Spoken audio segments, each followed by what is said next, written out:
Semua saya ucapkan terima kasih banyak kerana bersama saya di channel saya ini.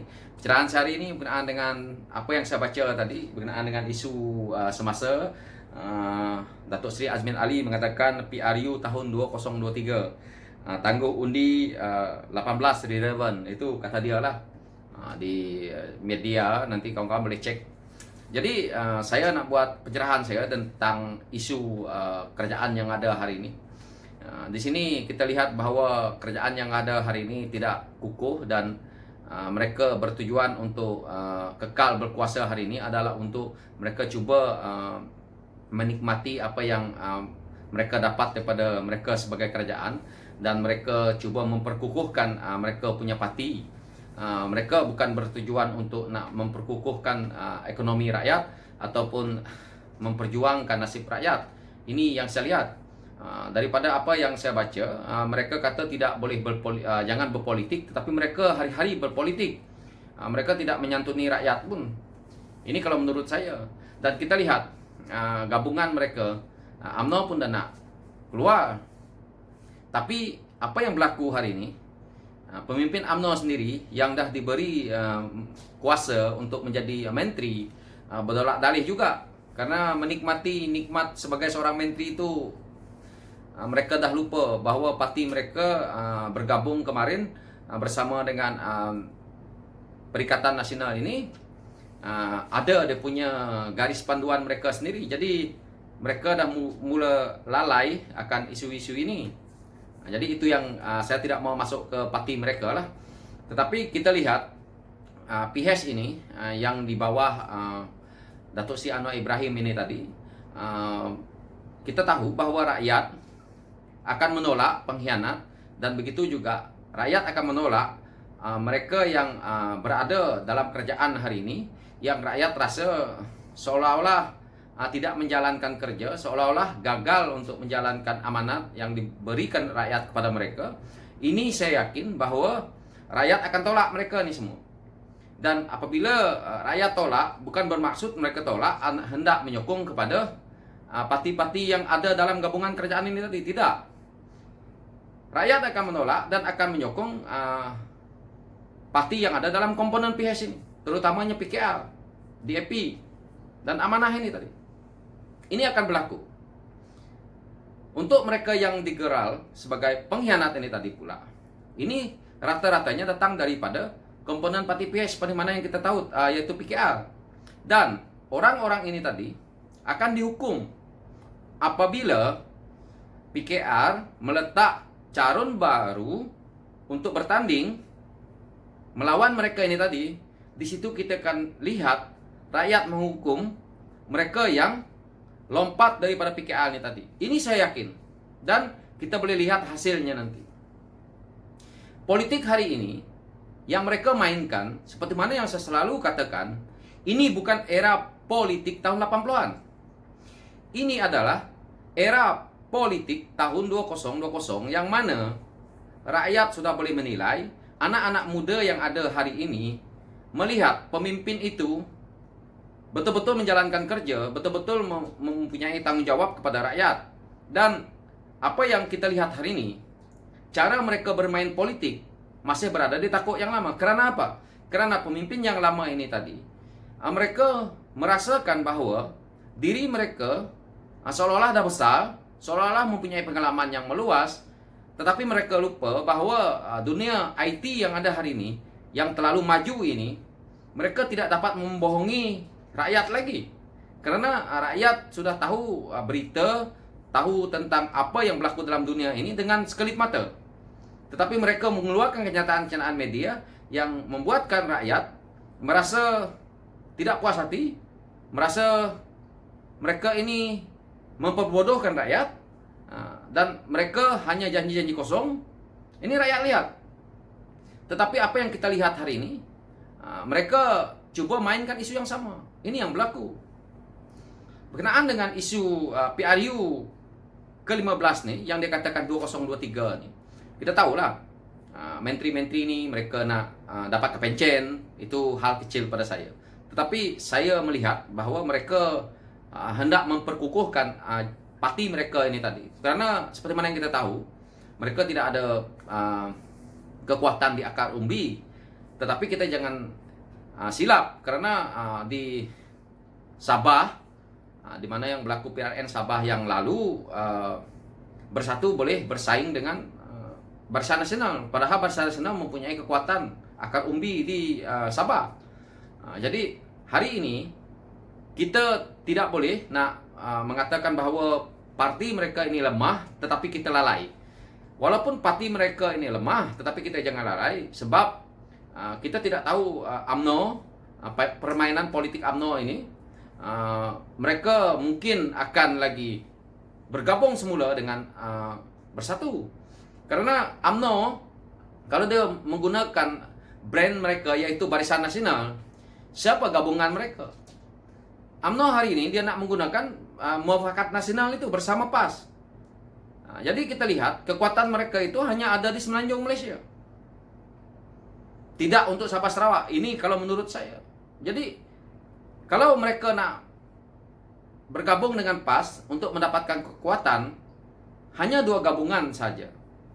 Mereka juga mempunyai kelemahan di situ, yang mana kalau kita lihat PS ini mempunyai kekuatan yang sangat stabil, yaitu PKR dan Amanah.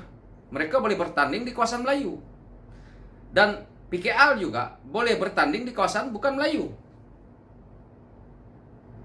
Jika DAP boleh bertanding di mana-mana, kecuali kawasan yang majoriti Melayu. Tetapi kekuatan DAP itu sudah menyeluruh. Dan saya yakin, seperti mana yang saya katakan, kalau kali ini DAP boleh dapat 50 kursi, dan PKR boleh dapat 70-80 kursi, maka kerajaan kita belum tambah dengan Parti Amanah lagi, maka mereka sudah boleh membentuk kerajaan. Sebenarnya ini ketakutan mereka. Justru itu mereka memainkan isu no Anwar, no DAP. Apa tujuan dia? Tidak ada tujuan lain. Ini semua cyber trooper daripada UMNO yang memainkan isu ini, dan orang-orang pemimpin UMNO nih yang memainkan isu ini. Karena kalau pemimpin UMNO berkata seperti ini, karena mereka duduk di majoriti Melayu, untuk dia menarik sokongan Melayu. Orang-orang ini kita boleh kenal pasti siapa yang keluarkan isu ini. Mereka-mereka yang majoriti tempat mereka bertanding adalah kawasan Melayu. Dan saya boleh perkatakan juga bahwa pemimpin-pemimpin yang ada dalam Barisan Nasional ataupun berada dalam PAS, kebanyakan mereka adalah tokoh pemimpin yang pada saya agak pengecut. Karena apa? Mereka tidak pernah bertanding di luar daripada kawasan mereka sendiri. Kita tengok tokoh-tokoh DAP berani keluar bertanding ke negeri lain. Rata-rata mereka seperti itu. Begitu juga dengan PKR. Kita tengok Datuk Seri Anwar Ibrahim sendiri bertanding di kursi lain, menang. Apakah mereka berani membuat percaturan politik seperti orang-orang yang berada di dalam PHS ini tadi? Dan kita tengok Mat Sabu bertanding di mana. Ini yang mereka cemburu, karena mereka mengatakan PKR, mengatakan DAP, mengatakan Amanah, tetapi kita tengok siapa yang tak ada telur sebenarnya. Mereka cuma bercakap saja, karena mereka inginkan kekuasaan. Kekuasaan yang mereka miliki itu, yang selama ini 6 lebih tahun Barisan Nasional memiliki kuasa ini, mengayakan kroni-kroni mereka dan orang-orang macam-macam politik yang pengampu mereka ini tadi. Tetapi bukan untuk rakyat. Dan kalau kita nak berada dalam politik yang mereka cakapkan hari ini, kita tidak akan maju. Negara kita ini tidak akan maju. Duit yang datang diambil oleh orang-orang yang berkepentingan dengan politik ini tadi. Mereka tidak melakukan apa-apa dengan duit ini. Jadi negara kita ini bertambah beban. Kita lihat apa yang berlaku. Kenapa hutang negara meningkat?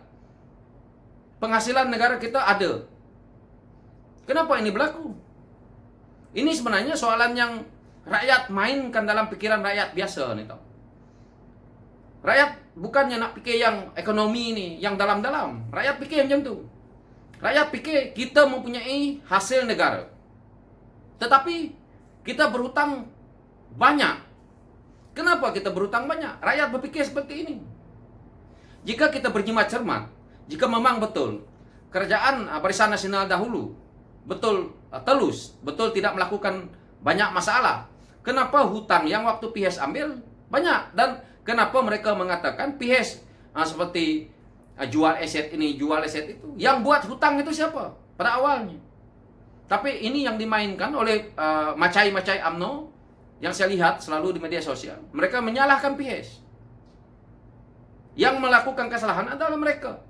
Yang merosakkan apa yang berlaku dalam Malaysia ini adalah pimpinan daripada Barisan Nasional yang lama, yang diketuai oleh Parti UMNO. Ini hakikat.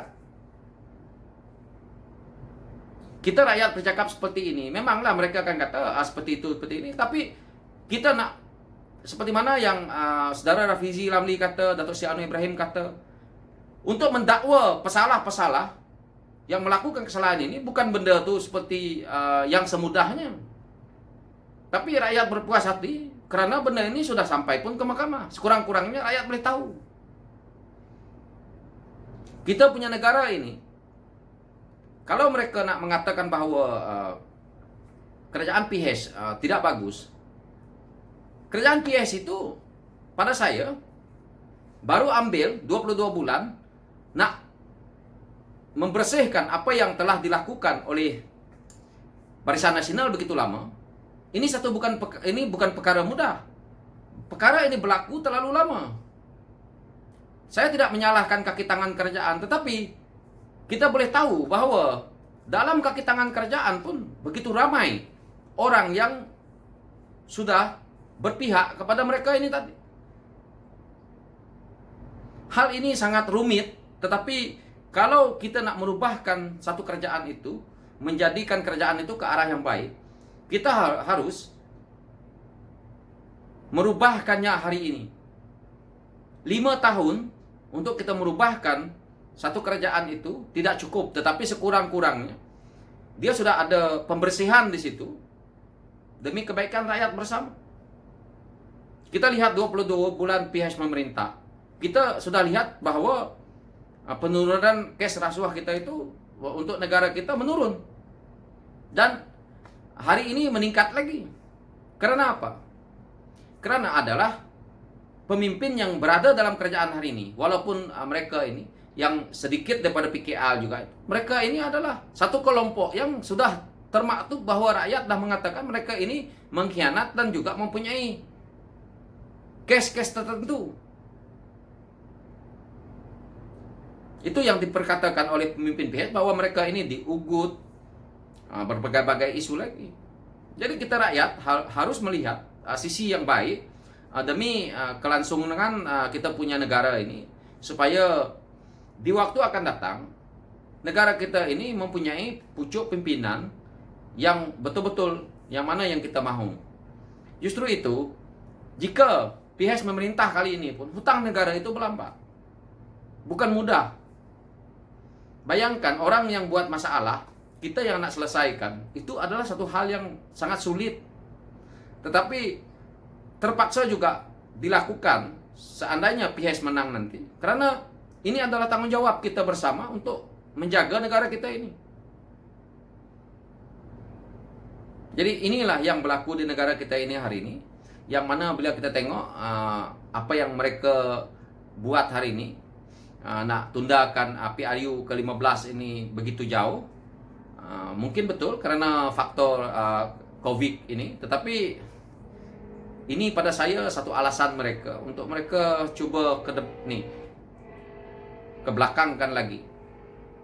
Kalau kita lihat isu contoh di Singapura, tidak ada masalah. Mereka dalam keadaan COVID tengah meningkat, tengah betul-betul parah, mereka terus buat pilihan raya. Hari ini mereka punya kekuatan politik sudah kukuh dan mereka boleh selesaikan masalah apa yang ada dalam negara mereka sekarang ini. Jadi kita punya negara pun sepatutnya kita ikut jejak langkah yang mana negara maju, negara yang boleh menjalankan mereka punya kerja dengan baik. Kenapa kita tidak ikut? Jika hari ini mereka berdolak-dalih seperti ini, keadaan politik kita seperti ini, kita lihat pelabur, lari sana, lari sini, yang nak masuk tak ada, yang keluar ada. So bagaimana? So inilah pencerahan saya hari ini dan saya harap bermanfaat untuk kawan-kawan semua. Dan sekian dulu dari saya. Terima kasih karena menonton. Thank you.